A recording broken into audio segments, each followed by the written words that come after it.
So good afternoon, everyone. Welcome to this Autism Training and Technical Assistance Project webinar. My name is Kirsten Bayer with the Illinois Center for Specialized Professional Support at Illinois State University. And I will be on for facilitation today. So feel free to reach out to me if you have any logistical questions during today's webinar. Today we are excited to welcome back Hallie Moss.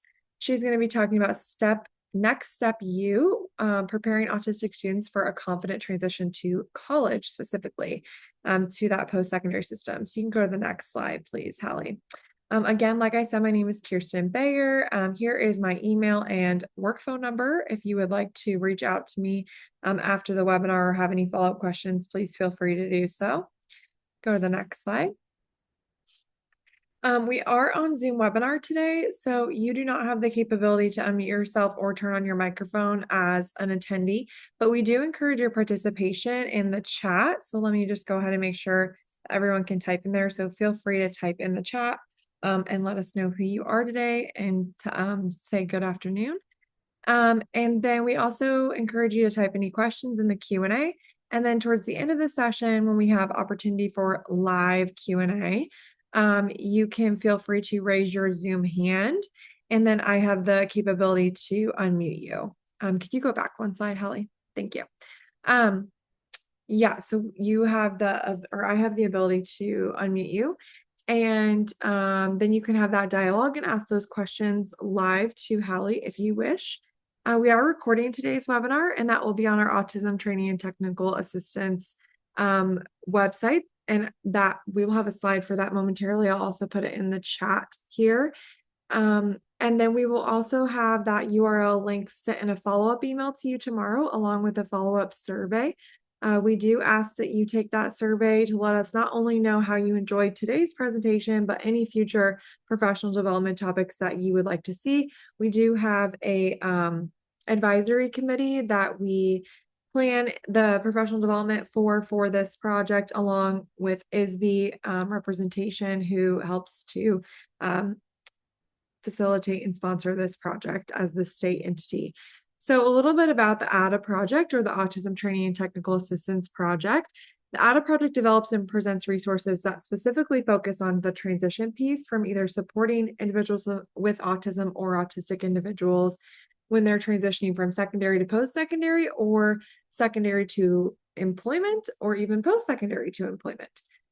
So we really focus on that transitional piece. You can go ahead to the next slide, Hallie. This project is housed at the Illinois Center for Specialized Professional Support, where I work at. I see my coworker Dalton Byers is on this afternoon. He also works with me, so he's just attending today. Hi, Dalton. ICSPS, which I know is a full acronym, we reside in the Educational Administration and Foundations Department within the College of Ed. We've been around since 1977, and all of our grants and projects that we work with our funders like ISB on specifically focus on offering customized professional development on things like universal design for learning, strategies to enhance recruitment and retention, and kind of embracing that growth mindset. We support a lot of special population students, which is kind of where this project falls into that niche. And all of our work focuses on recruitment, retention, completion, and transition for students. So you can go ahead, Hallie, and move to the next slide. This is our website if you would like to check it out. There's a ton of professional development on there from previous sessions, as well as this is where today's recording will be housed on the autismcollegeandcareer.com. Again, we partner with the ISB, or the Illinois State Board of Education, for this project. So that's where today's webinar is being brought to you by. And go ahead to the next slide, Hallie. And we'll just start off with our beginning poll that we do.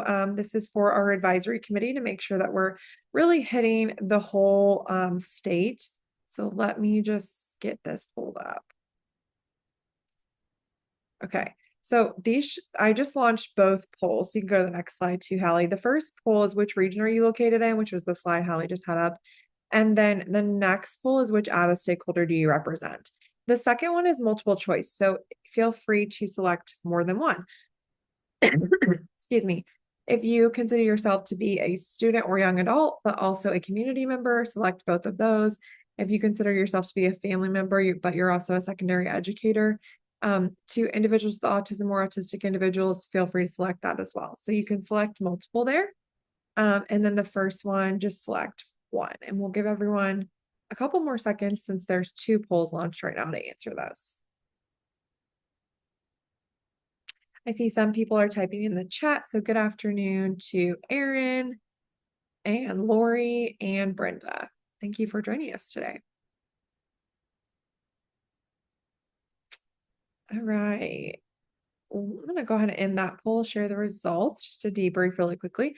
Looks like we have quite a few people in the audience from Central Illinois and up north.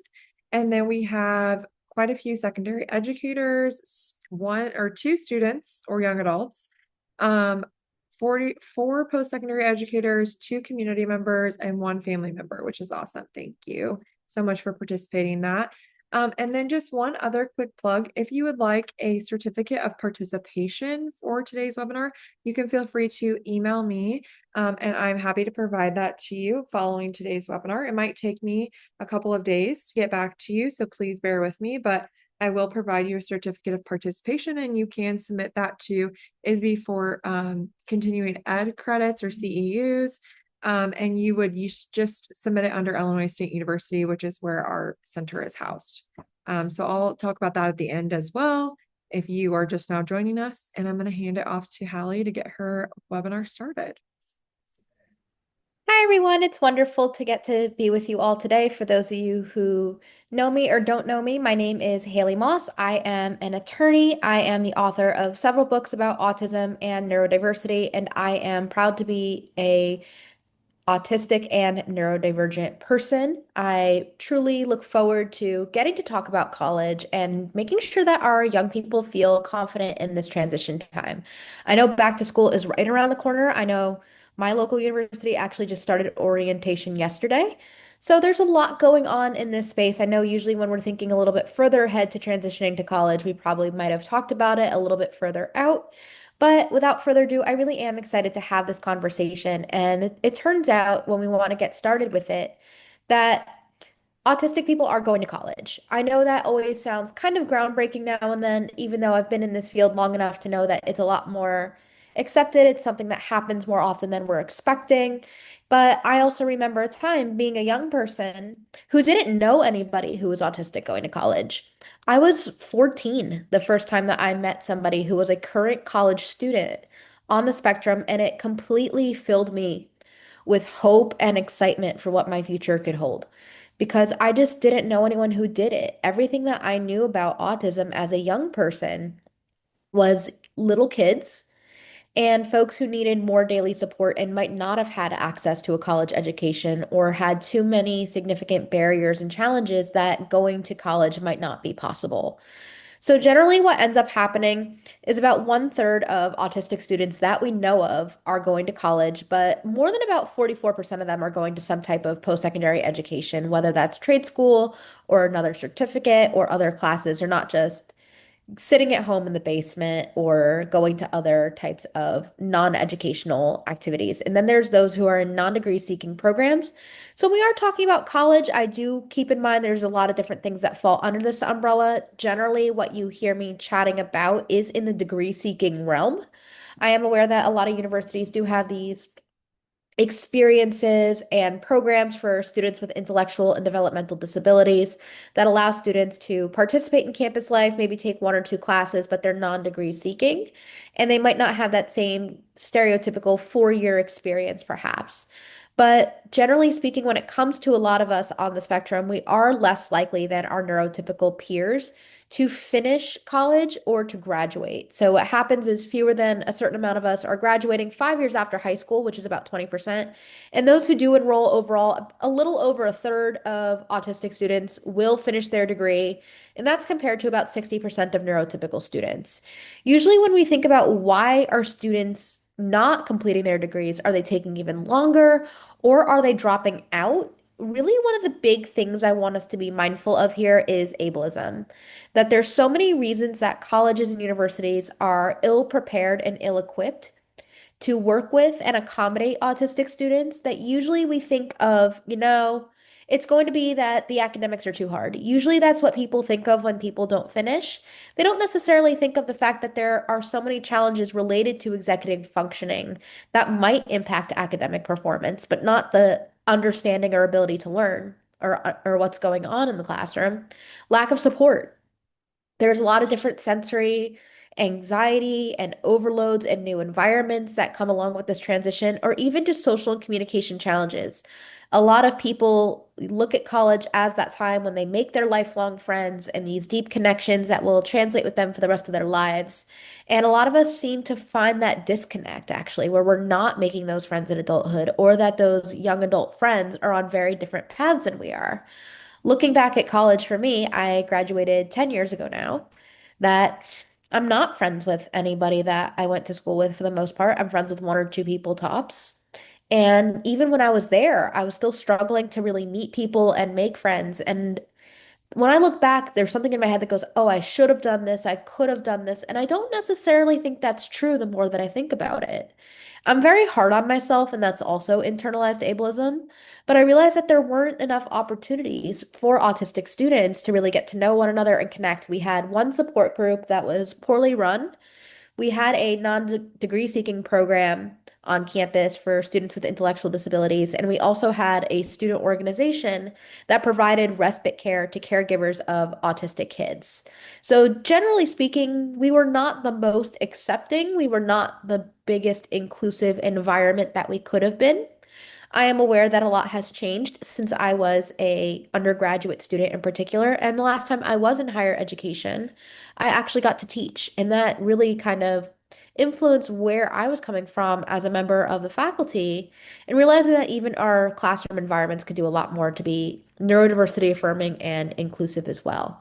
So kind of when we think about how we're doing, I don't want us to think, we're just failing out. We're not doing this. This is a burden's on the student because that's not necessarily what's going on. When we think about these roadblocks and what's kind of affecting their confidence and my confidence as well, when I look at this going back, is a lot of us are scared. Making this transition to college is absolutely terrifying, even for the neurotypicals. That us being nervous and overwhelmed gets misinterpreted as we're not excited and we don't know what we're doing or we don't care, when really there's just so much to think about. That some of those big breaks in our confidence that don't go right or that really kind of make us second guess ourselves even more is there's so much to do when it comes to independent living and demands, that college might be the very first time you or your young person has been away from home without parents or other family members around. I can count how many times I've slept at a friend's house. I could count how many times I've slept at another relative's house. It was one of the first times I was thrown into this new environment. I never had to do my own laundry before I got to college. I didn't know how to run a washer dryer that didn't look like the one where I lived at home. I messed up greatly the first time I did laundry in college. I never had to clean with all the different products to keep my living space clean. That stuff was just done when I lived at home. That there's all these different demands that come along with adulthood and expectations on young people that I just wasn't thinking about it. And I realized as much as I had prepared for this transition to college of, oh, I have my dorm ready, I have my shower shoes, I have all the stuff that I need for my little caddy, I have my room picked out, I have my bed sheets picked out. Oh my gosh, this is so exciting.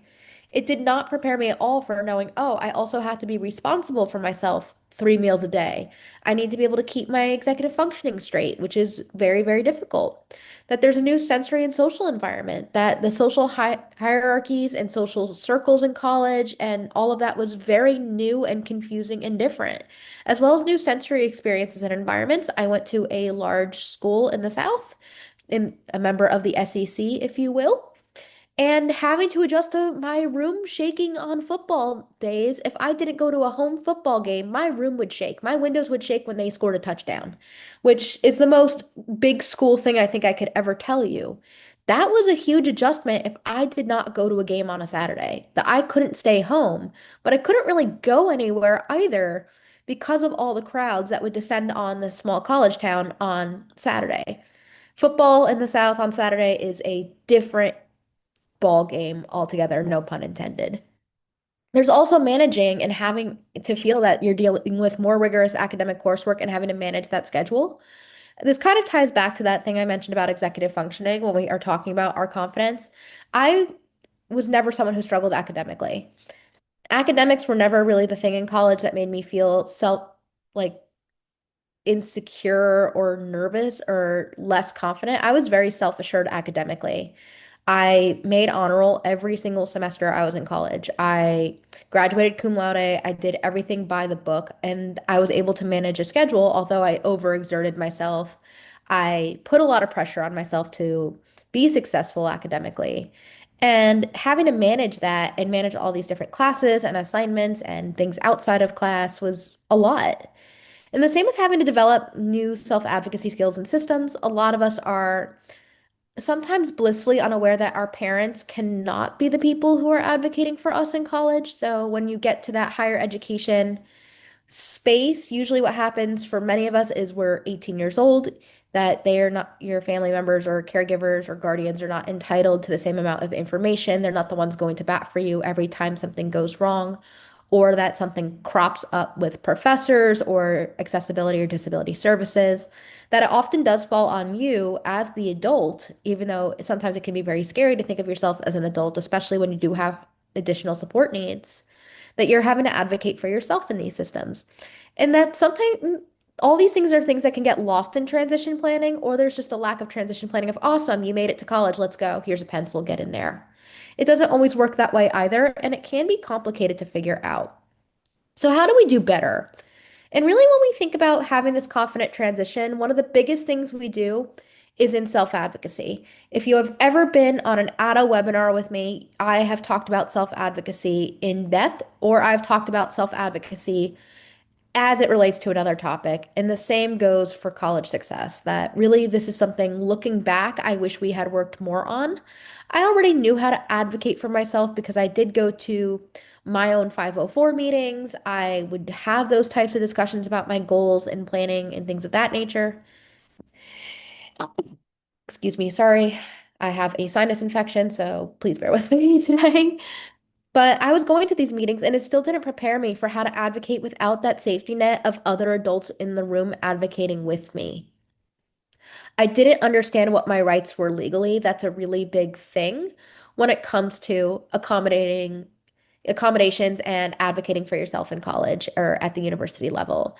It's really knowing that colleges and universities do have different obligations than the K through 12 system do, especially if you're coming from a public school, that you might need to have all sorts of ideas about accommodations. You might need to know what your difficulties are. You might have to have documentation. If you are an undiagnosed or suspecting you're autistic student, how do you even begin to work on the diagnostic process if documentation is something that your college or university is absolutely 100% certain you must have in order to receive formal support from them? You might also need to identify what those needs are, which is probably the thing I would say is first and foremost. And honestly, this one takes the most time, which is why I don't have it as number one, is because it is a little bit of trial and error. And what worked for you in secondary school is something that might not work in post-secondary. That a lot of the support that I received at the secondary level and post-secondary level were very different. That what your sensory needs, what your academic needs, what your social support needs might look really different from what you know. My biggest challenges in post-secondary education had nothing to do with actually being in school. It was having a roommate, which I thought that I wanted because I thought I should have a roommate. All of my typical peers and friends are going to have a roommate. I don't want to be the weird kid who doesn't have a roommate. Disability services helped me with that, and I was able to advocate for a roommate who I thought would best meet my needs and be someone who was supportive. Unfortunately, as many of us have learned throughout our college years, we do not always live with the best random or not so random people. That my roommate was not a good fit for me. And I did have to advocate for myself in order to be able to move out the next semester. That it was a failed experience and I gave it the old college try, as they say. Is realizing that was a challenge that I didn't know would be a thing, even though if I reflect, I should have known better. I am an only child and I do need my own space.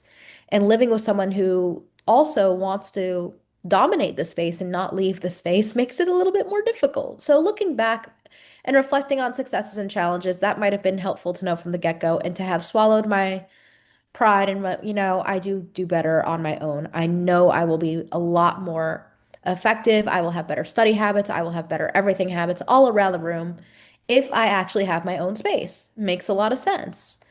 And just having that awareness and not just trying to be like everybody else or feel the need for you to assimilate the same way goes a long way too. When it comes to communication, this is another thing that really is important when we think about self-advocacy is sometimes it does take practice. It takes building this skill set and it takes time. That's why this is ideally stuff we start before we get to college, whether it's your senior year, in transition planning, or just along the way. Having this thrown on you as an 18-year-old is a lot. I am in my 30s and still find a lot of self-advocacy challenging, and I am here talking about it for a living a lot of the time. But being able to be clear and concise and professional and focus on solutions and even explain why those solutions can work for you goes a long way. Is realizing I need X because Y. That makes so much sense to people and helps you advocate better. And also knowing how to be aggressive about it, but be nice about it. You catch more flies with honey. So sometimes that is something I've always learned, but you still have to be persistent and sometimes aggressive with that too, and know when to escalate, when to go to the next person and say, hey, this isn't working. This is bad. Or when the accommodation requests just fall off a cliff. When do I follow up? How do I follow up? All of these different things and keeping a paper trail really makes a huge difference in being a good advocate. I did not learn some of these lessons until I was actually advocating for people in law school. I wish I had known them sooner. And this is a huge part of being a person with a disability in higher education is unfortunately you do have to have a specialized skill set without formal training. That you are documenting things, you are building a case, you are tracking all of these different pipelines of paperwork and bureaucracy, even if you don't want to, and especially as a young person who's still growing and finding themselves. It's not fair. It's frustrating. And I know how, no matter how much transition planning we do, it can still feel inadequate. And I do point this out not to be hard on anybody in particular, but really to kind of critique the systems that we are navigating and not so much expecting more of our students, because that's usually what we do. We expect more of ourselves and more of our students instead of, there's something that's fundamentally off here. Because no matter how much we're preparing them, there's still somehow something else that pops up. And this is a lot to be thinking about as any young person going to school. A lot of us are there for building a career, finding friends, finding what we want in our lives. And instead, we're having to advocate for ourselves every step of the way just to get those same opportunities.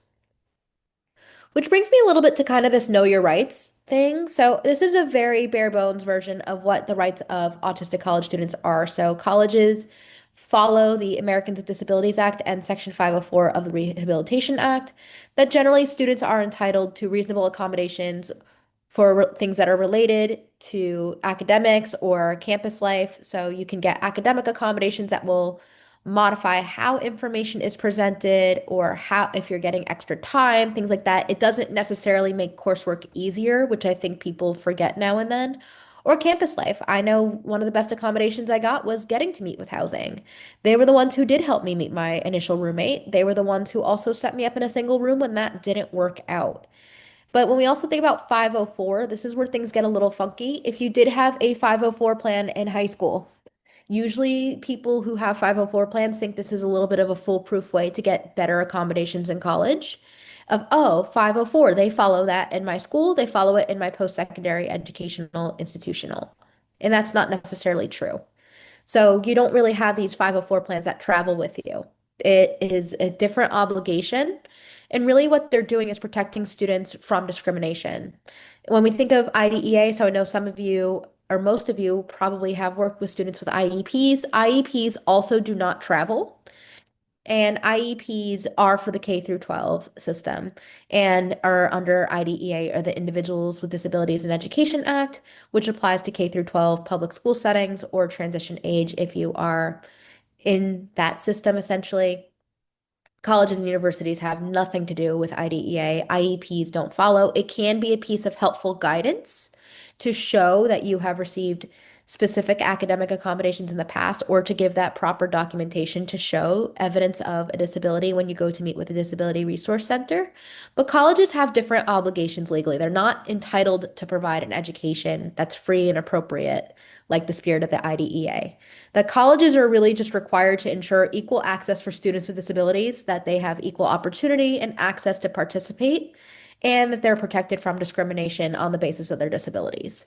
That's pretty much where that line is drawn. They are two very different things. Hence, you have people who don't finish, you have people who drop out, you have people who transfer, you have a lot of other stuff going on that colleges' jobs aren't and obligations under the law aren't for us to graduate. They really are for that access and opportunity and protection, which means disability services is probably going to be one of your allies and friends. When we think about disability services on campus, every single college or postgraduate program is going to have very different takes on this. So, first things first, research and institutions, disability services or accessibility services center or staff, what have you, a lot of them do intakes during orientation, after orientation, throughout the year. They have all sorts of different stuff going on. I know my college disability resource center was absolutely wonderful in undergrad. My law school disability services was horrendous. So I came from two very different campus disability service experiences. And my undergraduate institution did have a staff as well, and they made you fill out some formal intakes. They looked at your documentation to make sure you qualified for services with them. And if you were someone who didn't, they usually knew who to kind of refer you to if you suspected you had a disability but still needed more assistance. They also might have that partnership if your campus offers things like counseling for students. That's a big thing that I know shows up when we talk about student mental health.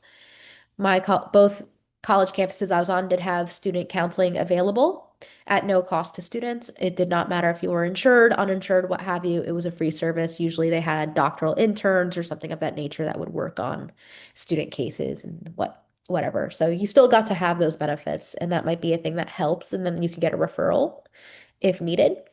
The disability resources was who connected me with housing for housing accommodations. They had all sorts of things for academic accommodations, things like note-taking services. The great pleasure of my academic career in undergrad is I did actually sign up to be a note taker because I was a terrible note taker and I thought it might be the only way I would be able to take notes because I did not know that I actually qualified for note-taking services, even though it would have been a lot more helpful than me attempting to learn how to take notes. They might help advocate to faculty with or for you or on behalf of disabled students. My disability resource centers also have hosted peer support groups that they have had support groups that were formally led by a disability services staff member, but really let peers connect and feel less alone in their disability journeys. They might have recommendations, assistive technology, all sorts of different things. Generally, the best time to connect with them is before orientation begins or after you receive an acceptance letter and realize this is the place you're going to be attending in the fall or the subsequent semester. Things change, access needs change throughout your time on campus or just your life. If you have an acquired disability or you realize the accommodations you have aren't working, you can always reconnect then. And usually, a lot of folks will meet with them at the beginning of an academic term because each professor might have different requirements. They might be a little bit more intimidating to approach, and disability services can help. Generally, though, what I have learned over the years is the beginning of the term and the end of the term are the worst times to go because there are a lot of students who end up coming for accessibility services. Anybody I know who works in college or higher education accessibility has always told me this, that you have a flood of inquiry at the beginning of the semester to get stuff set up, and you have another flood towards exam time to make sure that things that might be relevant for a final exam and final exams are put into place if they haven't been already. So you might want to have this conversation sooner than later when it comes to accessibility services. Another thing that I will float to you as well, if you are transitioning, you might have the loophole if you need familial support at this time that you are not yet 18 when you get to campus, that you also might not be 18 at orientation, and that way your family can also help you register with disability services and not so much as an accommodation. but but the legal protections and whatnot with FERPA and things also changed. So I was very lucky that I did not turn 18 until I got to campus in August. I had a July birthday. Orientation was in June. I accepted and knew I was going to my college back in April, so I was already connected with everybody at Disability Services while I was still 17, and my family was able to help lead the way there. So that might be something that's of note if you are one of those lucky babies who turns 18 a little bit later. And then there's some stuff to bring with you that you might want to bring evidence of your diagnosis if you have it. You also might want to share what your high school plans looked like, an IEP or a 504, just so you can show that you've had accommodations in the past. I also recommend holding on to this stuff, especially if you are eventually going to be going for additional accommodations in grad schools in the future, just because you then have that demonstrated history of accommodation. That's a huge thing that I learned when I eventually took the bar exam, is that having a continued documented history really went a long way when they're making those decisions. And also details on what has worked in the past or what your current concerns are. So if you were someone who might be seeking a diagnosis or realizing, oh my gosh, I didn't realize this thing would be difficult until I got here, then having those things in mind can be really helpful when you meet with disability services. Another thing I want to bring up about disability services as it relates to confident transitions is there's a lot of stigma around disability generally. And I know a lot of neurodivergent and autistic students might think they're different and they don't need disability services or disability services is not for them. I have been guilty of that same mindset at some point in my career, is that there's nothing wrong with needing support, and disability services is nothing to be ashamed of. It's just part of supporting your brain and making sure you can be as successful as possible. You can just register with them and make sure they know you and what you can do and connect with them. And you might never use any of the accessibility services. I only used disability services that very first semester with housing and the second semester with housing. And then I ended up just signing up to take notes. I went to visit a support group once and I realized I dropped out of them. And for 2 years, they never heard a peep from me. So it really does depend what you need or what you feel is most appropriate for you. And I also know plenty of people go. I know, especially with younger generations, they are a lot more accepting around neurodiversity. They are a lot more open to breaking that stigma. So there is a lot more use of disability services as well. So really try to time it, and you have nothing to be ashamed of by needing or possibly using disability services or whatever your college or university chooses to name it. And make sure to research what they do, where they are, where they're located, and what they're looking for before you show up. It will save you time and effort and help keep you organized. Which brings us to organization and executive functioning. So you might actually be going to bat for accommodations around executive functioning, but really this is the thing I think most autistic and neurodivergent students struggle the most with. But really, a lot of this is about time management, organization, and initiating tasks. So time management is the thing that I've always struggled with. I am someone who hyper focuses, thanks to also having traits of ADHD, that I always will break down large assignments. I put everything on a calendar, whether it is a digital calendar or a physical planner. Personally, I am a digital calendar person. Things get lost. I will get distracted by color coding and highlighting. Some people love it, some people hate it. I also make lots of lists. If I have a list where I could check stuff off, I am the happiest I can be. I can just get it done and move through and get things together. So I always love calendaring to plan accordingly. I try to make sure I planned everything in there, whether it is when I'm waking up, when I have class, when I have assignments due, all of these different things. And really creating these systems that work for you is huge. And when it comes to getting things done, just even having that schedule and trying to have techniques such as having someone to work with, like such as body doubling when you have another person or a buddy, even if you're not doing the exact same thing or doing the same thing or giving yourself little increments to get stuff done and then take a break. All of these things can make a huge difference that you want to get things off your plate, and sometimes it can be difficult to delegate. But when it comes, but also there's so many more tools now. There's all sorts of apps to help with executive functioning and self-care. I know for as much as some of us lament it, AI is an option to help us organize things if we don't know how.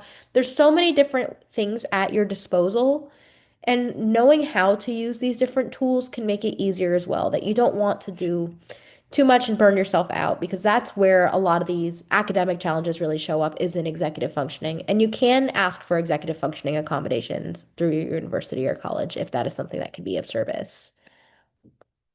So some independent living skill stuff, because this is the stuff that is the big challenges. kind of again, when we think about these independent living skills to work on and practice, again, we do have that executive functioning and schedules. So we could practice creating them at home. We can practice creating them in school, having routines around sleep and self-care. So this always sounds really silly when I say it, but college life is very different than living at home, especially if you don't live at home. Or if you do live at home and you're a commuter, you're going to be creating different routines around this because you also have to do your coursework. You might have other familial obligations as well. That prioritizing taking care of yourself is huge. I did stop sleeping at one point, or one point I was sleeping 16 hours a day when I was an undergrad, just because I couldn't figure out how to take care of myself and my body and all of my different responsibilities at the same time. Living with other people is something that might be something to practice or what dorms look like. So if you haven't been inside of a college dorm or residence hall, that might be something you want to check out or see what your space is going to look like or meet and talk to and practice communicating with someone that you live with. Nutrition and meal planning. So dining plans are usually really popular in different schools. How is that going to work? Are you going to get a dining plan? If you have different dietary restrictions and needs and things like restrictive food eating and picky eating, how are you going to navigate? I still struggle with this well into adulthood, but having those planning options and what kind of options are available to you, so you're not just ordering in every single night, is huge. And that also kind of goes into that financial management and budgeting. Usually, this is stuff that I wish I had learned and I'm still learning as a real full-fledged adult. But when I was in college, there was a certain amount of money I was allowed to spend on things, and I had no idea how to budget it or what to do with it. I did not realize how things worked, and really having some awareness of basic financial management and budgeting and what is and isn't acceptable, I think is really big for young people. Maybe you are also someone who might have to work a part-time job or might be working a part-time job at the same time. But really big things I do want to talk about as well is safety and awareness of your surroundings. Usually when we think about college, we do think it's this very self-contained environment, and of course it's going to be safe, but a lot of us do have irregular hours. We do go to the library late at night. We are thinking about our safety. What is our nearest pharmacy? Who do we call for, or have the number of campus police? Or is there the blue lights on campus that you can use to summon help if something goes wrong? Is this person safe to talk to? Are they another student or is this a stranger that's on campus? Like campuses are open to the public, which I think people forget a lot, is that sometimes strange things do happen. And especially as someone who might be overly trusting or might be unaware in some way, shape, or form and vulnerable as a neurodivergent person, especially if you are marginalized in additional ways by gender or race or socioeconomic status, what have you, LGBTQ identity, like like you could go down the rabbit hole here, that you might be a little bit more vulnerable than other students, and making sure that you are safe is really big, and knowing how to navigate safely in perhaps a new city or town and how to know all these emergency things is really big too. So usually what I advise people to work on is emergency planning, whether it's you're having a meltdown in public or you just need to know where your nearest CVS is perhaps, or where the nearest hospital is, or who to call if an emergency takes place, or what your safety protocols are. When can your roommate call your parents if you aren't home by a certain hour, or if they should be worried that you're hanging out with your friends or you just are lost. That all of these things can make a huge difference, but working on these types of skills are really big. But something I do want to chat about as well is building a support network. That this is the thing that can be the most helpful for autistic students and help indicate success is that we build support. That support networks come in many shapes and many sizes, but there's all sorts of different people that are on campus and off campus that are there to actually make sure that success happens. First and foremost, I always like to talk about family. So family is really big when it comes to support, whether you're living away, whether you're living at home. Figuring out those boundaries of adulthood of how involved they might be is really a complicated dance, but they should be there for you. There's a huge difference between your family wanting to go to bat for you every single time something happens in college versus that they're able to support you and help guide you through advocating for yourself in those types of challenges and those types of difficulties as well. The same with even things like peer mentors and friends. So I know a lot of the time it's like, oh, go make friends, but that might not always be intuitive. It might not always be easy to find student organizations or other people with the same interests and passions or who communicate in ways similar to the ways you communicate in. All of these things might be complicated for autistic students. So for peer mentors, I'm a huge fan of connecting with autistic students if possible, or recent alums who've navigated the same systems. But also keep in mind there might be autism or neurodiversity specific groups on campus, whether that is through the disability services, peer support. There might be a student organization. I know some colleges do have autism advocacy chapters. They might have be like a sorority that has an autism organization as their designated philanthropy. That was a thing that I was aware of at one point or another. All of these things make a difference when it comes to connections and also finding people that might be in your same major, who might have some kind of idea that might help with peer mentors. And some people who can help you find that as well, other than disability services, is academic and career advising. So your mileage may vary on this one, especially if you're at a larger university that's still meeting once every semester or 2 semesters, what have you, with academic and career advising about course planning, figuring out that workload balance, goals and connections is huge. So I know if you're on certain career paths, there might be specific advisors you get to talk to about what you might be taking, how you might be preparing for graduate or professional school if that's something of interest to you. So my college did have pre-law advisors if that was something you wanted to do, because you didn't have to pick a specific major to go to law school, but they had pre-law advising if you realized, oh my gosh, I think I want to go to law school. And also, if you want to add or change majors or add minors, because sometimes your interests change or you realize this isn't making you happy or this isn't the career you really want. Career advisors can also help with connecting with things like internships or part-time or full-time work opportunities after graduation. I know that's stuff that's always a huge thing, but when we think about networking, sometimes networking on campus with career and academic advising can make a huge difference. We also do have, of course, disability services that they do have their accommodations role that we talked about, but also the resources and university-wide advocacy efforts that they have. So they might be the ones who do go to the bat with the faculty, realizing, hey, your syllabi are inaccessible. There's something here that you could be doing differently too. And something else I do want to bring up is mental health services on campus or off campus. So you might have a trusted provider that's in your network or that you've been seeing for a long time. Or you might be thinking, I might try campus specific counseling because they understand what it's like to go to this specific place. They are convenient, they're free. That it might be hard though to find someone who's neurodiversity affirming or autism familiar. That was always my biggest gripe with campus counseling personally, but that might not be your experience. Is that there are people who might have support for if you feel homesick or you're struggling to do the executive functioning or different stress or coping strategies of how we can work together, that these mental health services can be huge, especially if you're undiagnosed or late diagnosed, that mental health services can also give you additional referrals or help you connect if medication perhaps might be something that's of interest or available to you.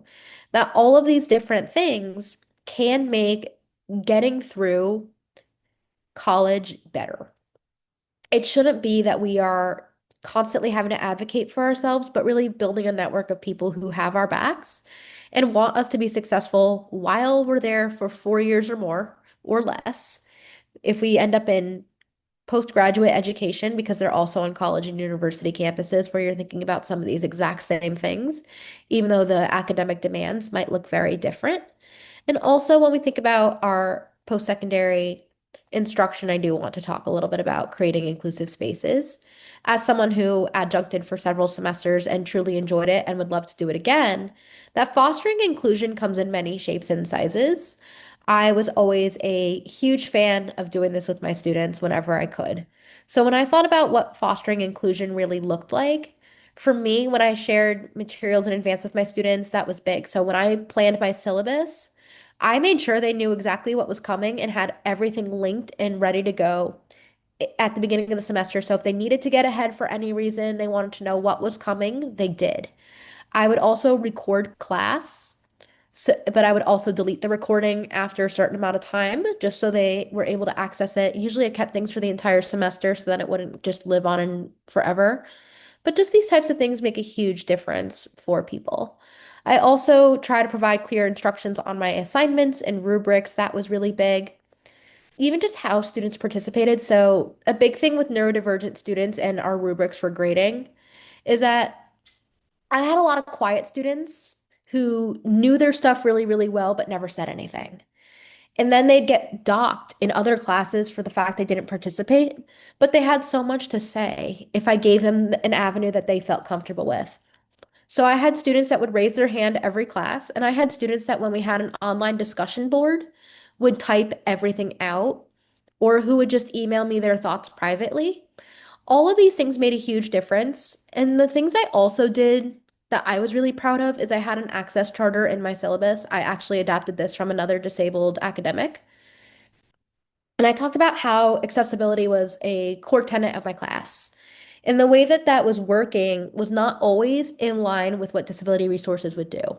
I would connect my students to formal accommodations if they wanted it. I told them how to get in touch with disability services. If they had documentation or advocacy from disability services, of course, I would accept it, but I knew that wasn't a safe or viable option for all of my kids. So I made sure that they knew that they could still talk to me, and there are things that we could do to make a universally designed classroom. And really respecting access needs together. The same with sensory needs. So I was always a fan of, as I taught on Zoom, of not always having to have your cameras on, for instance. I also would let people know that they could fidget if they're on camera. They could do all sorts of things they needed to do for their sensory needs and accessibility needs. And a lot of us needed to regulate somehow, that you might have needed a break from the material if we were a longer class. So I taught for an hour and a half at a time. I would offer my students the option to take a 5 to 10 minute break in the middle, or we can finish 5 to 10 minutes early. But my vote would override theirs. That was the only rule that we had, that if they, unless if needed, because sometimes I needed that break and they wanted to finish early, because I also had access needs and we needed to take that into account too. That I might not be able to go full steam ahead for 90 minutes. If you made me do that today, it probably would not go as well. Again, I have a horrible sinus infection and I feel my nose just creeping up on me as I talk and talk and talk. The same with my throat. So just kind of knowing that would be huge in understanding each other. And recognizing that sometimes academic ability and understanding is measured and shown in different ways is really big. So you might have people who really know what they're doing, know what they're learning, but they aren't showing it or reflecting it. And it's up to us to figure out why this is the case. Is it something that we're doing in our design of our environment, or is it that the student is specifically struggling with something here? Is it the material, or is it the way that it's being presented or assessed? All of these things can make a huge difference in our classroom environments and spaces, but that's just a little bit. And for students, I want to think about inclusive spaces as well, whether it's how we meet as student organizations, how we foster diverse communication, all sorts of things like that. And creating accessible and inclusive spaces on campus takes time and effort and energy and buy-in from everybody. But when we do have a neurodiverse campus environment, it really does benefit all of us. It's just going to take a lot more time than we would like it to in order to get there. And honestly, more time and energy than one single person possibly can have, or just today, or just in general. So, just a couple of things I want us to think about with confidence and preparing our young people is that we shouldn't just have everything fall on them. I know I've said that more than once, but it's really important that usually when we think about why transitions don't go the way we hope, we think, oh, they didn't make enough of an effort. They weren't excited about it. They didn't care. And that's not necessarily all that's the case. It might have some grounding in reality, but it might not be the whole story. So I hope we approach things as holistically and realistically as possible and do our parts as well to make things more accessible and inclusive together. Now, I want to be here and have a lively dialogue ideally. I know some of us might have questions and comments and concerns later, but I do want to be here and be a resource and a friend to talk about autism and the transition to college, talk about my college experiences if it's any help or service, and just get to see what's on all of y'all's minds. If not, then I'm happy to wish you a great rest of your day. I know that with back to school, right here or right around the corner or currently happening. We're very busy people, so I thank you for taking time out of your day in order to be here, and I look forward to keeping this discussion going and hopefully getting to rest myself a little bit too. So thank you. Thank you so much, Holly. Always appreciate your insight in your topics and presentations. We've been working with Holly for I think 4 or 5 years now. So she's been a great advocate for us as well as a great resource for this project. Yeah. Does anybody have any questions for her?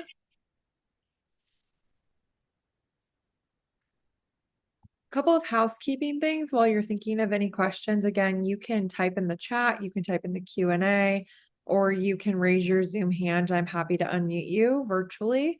Couple of just housekeeping things is you will receive a follow-up email tomorrow with the hyperlink where you can access the recording from today, as well as Hallie's presentation slides. There'll also be a follow-up survey in there. We do appreciate your participation in that as we do show the results to our advisory committee and regularly review those to plan future professional development and also just make sure that the professional development that we're planning throughout the year is meeting the needs of the system. And then if you did need a CEU or a certificate of participation is what we offer. We don't offer specifically CEUs, but we offer certificate of participation.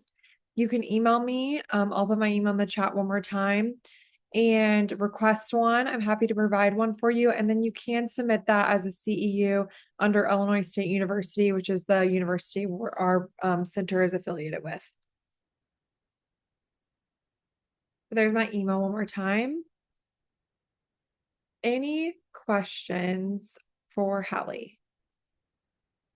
Hallie, we do have one question. Are there any resources someone may refer to have an overview of their rights for accommodations? That's a great question. So, just as kind of some ideas for know your rights or types of resources, understood.org has been great. You might also see some things from your state or jurisdiction's protection and advocacy organization. So, usually that's disability rights, whatever your state is. They also can help you. There's also things like the Autistic Self-Advocacy Network and also the Autism College Summit. College Autism Summit has been really great for different resources as well. So there's so many great things out there now and projects and different resources. So just a little bit of what's on my mind of where to connect you to start. Awesome. Thank you, Hallie. Any other questions or comments?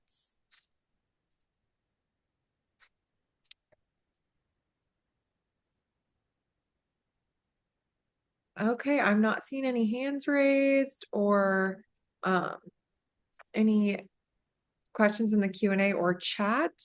So I'll go ahead and close us out for today. Thank you so much for joining us this afternoon. We appreciate your participation and your time. And Hallie, thank you as always. We hope you get to feeling better from your sinus infection. And everyone have a great rest of your Tuesday.